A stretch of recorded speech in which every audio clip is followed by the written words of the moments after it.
We're going to switch gears now and spend some time discussing the eye and vision. The eye is a complex sensory organ that provides a glimpse into the central nervous system. It is composed of many parts, each with its own function. The overall function of the eye is vision. Light enters the eye through the pupil and passes through the lens, where the beams are refracted onto the retina to form a crisp image.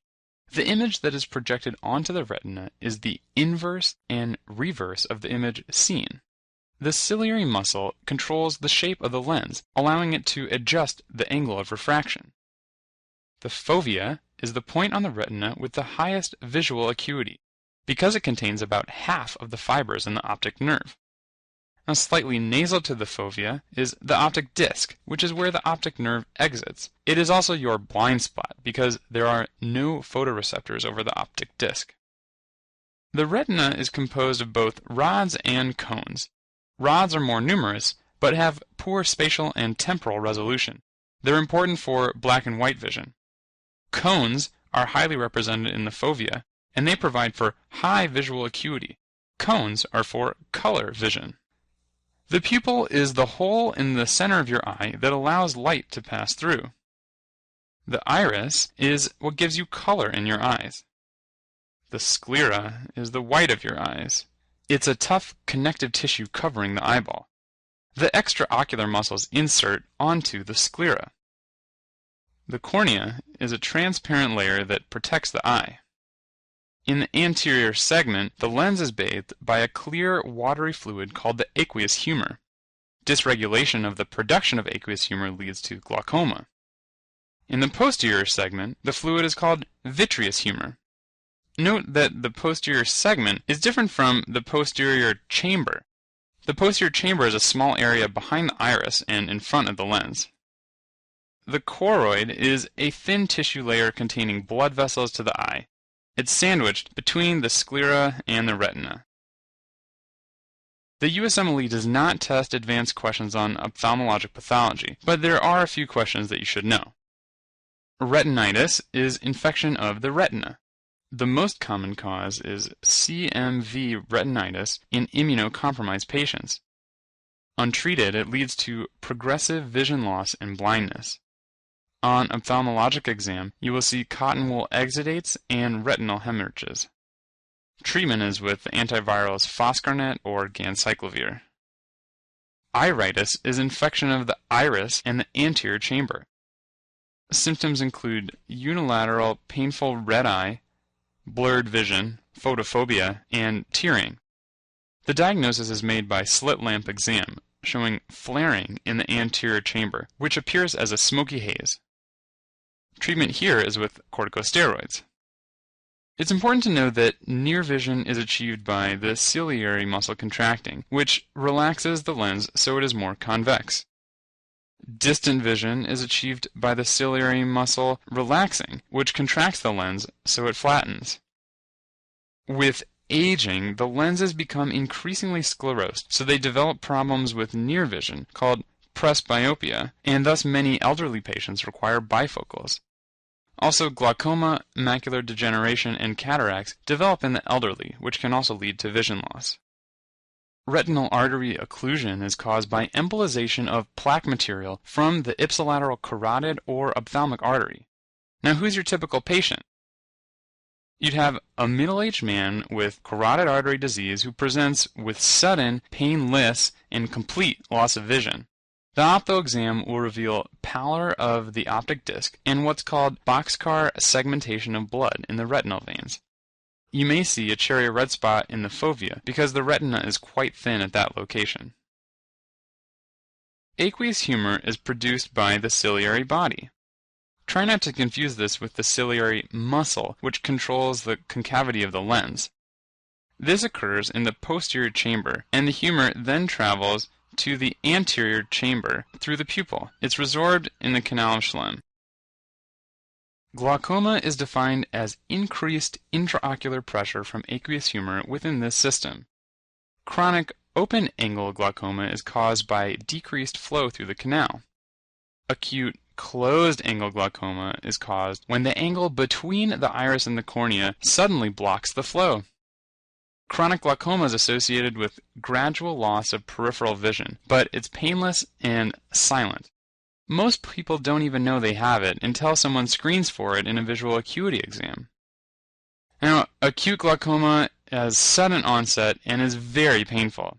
A sample question on the USMLE might say, a lady woke up with severe right eye pain, headache, decreased vision, and nausea. You measure the optic pressure and it's 70 millimeters of mercury.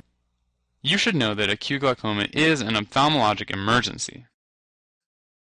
Cataracts. This is a disease that increases in prevalence with age. The lens, which is normally transparent, becomes opaque, and visual acuity is reduced, eventually leading to blindness. In the picture, note the complete opacification of the lens observed on slit lamp exam. The pathogenesis is thought to be due to progressive oxidative damage to the lens, causing scarring of the lens, and then healing by opacification. Risk factors for cataracts include age, smoking, alcohol, sunlight, and trauma. If you do see cataracts in children or young adults, you should suspect a congenital toxic metabolic cause like galactosemia or diabetes. Papilledema. This is a sign seen on ophtho exam of increased intracranial pressure. Essentially, when you look in, the optic disc margin is blurry. Increased intracranial pressure usually presents with headache, blurry vision, and a cranial nerve 6 palsy. But to establish the diagnosis, you must use fundoscopy. Papilledema is a sign that there is increased pressure in the brain, but does not establish the diagnosis. For instance, let's say a 26-year-old obese woman comes to you with headaches, nausea, vomiting, and visual changes. You look into her eyes and see this. What's the most likely diagnosis? So in this case, pseudotumor cerebri, which is usually seen in young, obese women. There are 6 muscles that move the eye around, and 3 cranial nerves innervating the muscles. Cranial nerve 3 innervates 4 of the 6 muscles, the superior, inferior, and medial recti muscles, and the inferior oblique. Cranial nerve 3 also controls pupillary constriction and the levator palpebrae muscle. Cranial nerve 4 only innervates the superior oblique muscle, and cranial nerve 6 only innervates the lateral rectus. Now, what would a deficit in cranial nerve 3 produce? This would give you the down and out eye because of unopposed actions of the superior oblique and lateral rectus muscles. Also, there would be ptosis due to loss of levator palpebrae innervation. Pupillary dilation and loss of accommodation due to loss of parasympathetic drive to the eye also occur. Now, what would cranial nerve 4 palsy produce? Well, here the eye would be elevated and extorted, so the head will be tilted toward the lesion and chin tucked in to compensate. This action brings down the affected eye to produce a more level field of vision. Now, how about a cranial nerve 6 palsy? In this case, you would get horizontal diplopia. How do you test for these muscles? One option is to have the patient's eyes follow your finger as you make an H. The inferior oblique is isolated when the eye is looking nasally and up. The superior oblique is isolated when looking nasally and down. The medial rectus is best tested when looking nasally, and lateral rectus best tested when looking temporally. The superior rectus is isolated when looking up, and the inferior rectus when looking down. Let's talk about pupillary control. There are 2 terms that are frequently confused.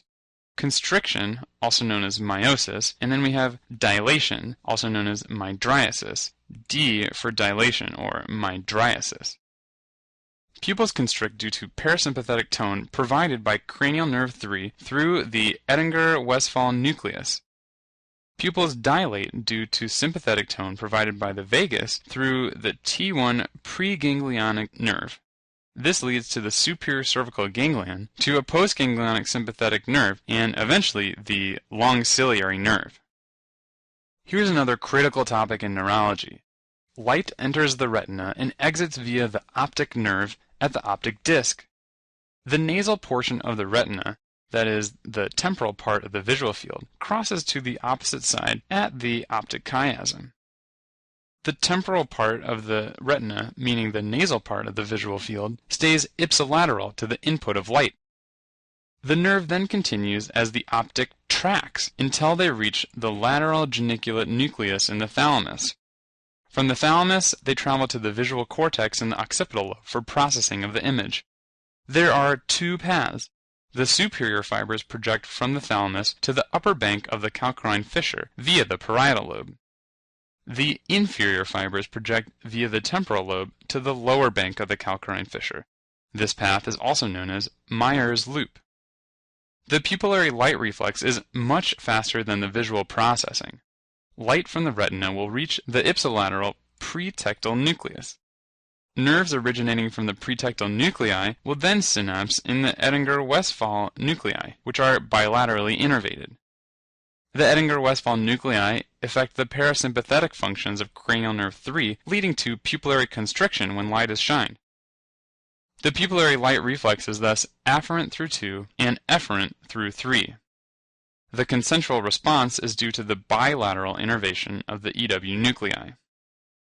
Now, a Marcus Gunn pupil is seen when the retina or the optic nerve is damaged, as in multiple sclerosis.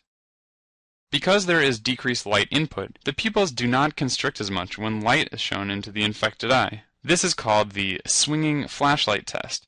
When you shine the light into the non-affected eye, you produce a direct and consensual pupillary constriction. However, when immediately swinging the flashlight to the other affected eye, there is less light perceived and the pupils will actually dilate when the light is shown. As we've discussed, there are two major functions of cranial nerve 3, controlling most extraocular muscles and parasympathetic output. If you were to cut the nerve transversely, as pictured here, the parasympathetic output fibers compose the outer rim, and the output fibers to the ocular muscles are more embedded. Thus, the parasympathetic fibers are more affected by compression. Clinically, you'll see a blown pupil that won't constrict to light. Things that might cause this are baryaneurysms and increased intracranial pressure. On the other hand, extraocular muscle output is most affected by metabolic and ischemic causes, such as diabetes or hypertension, because of decreased diffusion of nutrients to the interior. Retinal detachment is a separation of the light-sensitive membrane in the back of the eye, the retina, from its supporting layers. It can occur without any clear cause, but is also associated with trauma to the eye, prior eye surgery, and diabetes. The retinal blood vessels can bleed and cloud the vitreous fluid. Patients often present with bright flashes of light in the peripheral vision, blurry vision, or blindness in part of or all of the visual field.